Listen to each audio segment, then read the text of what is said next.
chceš urobiť? Zobrať ťa k matke. Prečo? Prečo? Poviem ti prečo. Lebo ťa mám plné zuby. Lebo s tým však je zlatý, je koniec. A ešte volač. Ak je toto u teba len začiatok puberty, tak nech nás Pán Boh chráni. Dobre.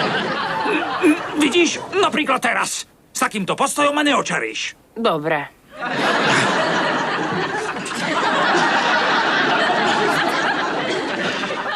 Dúfam, že je to z kuraťa.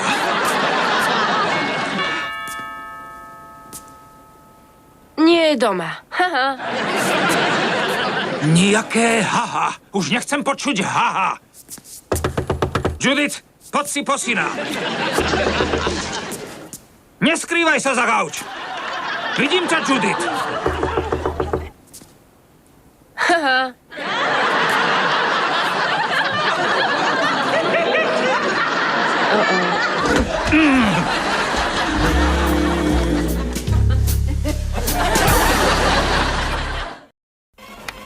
Hej, dáš si zmrzku? Jasné. Mrzí ma to, stratil som nervy. A ja, že si stúpil do psieho lajna. Ďakujem. Počuj, vieš, že ťa mám rád, ale musíme si niektoré veci vyjasniť.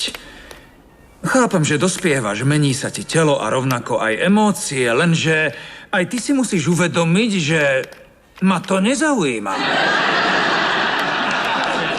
Keď si v mojom dome, keď ideme von a obzvlášť v prítomnosti žien, sa budeš správať slušne, jasné? Musím sa sústrediť. Žiadne pskanie, nechcem to počuť. Dobre.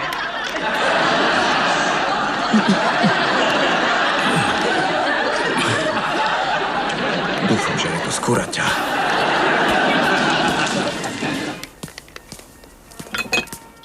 Nalej aj mne, prosím ťa. Miešať lieky s alkoholom nie je dobrý nápad.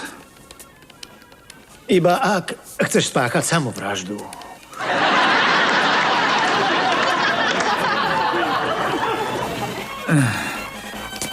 Zostali ti ešte nejaké tabletky?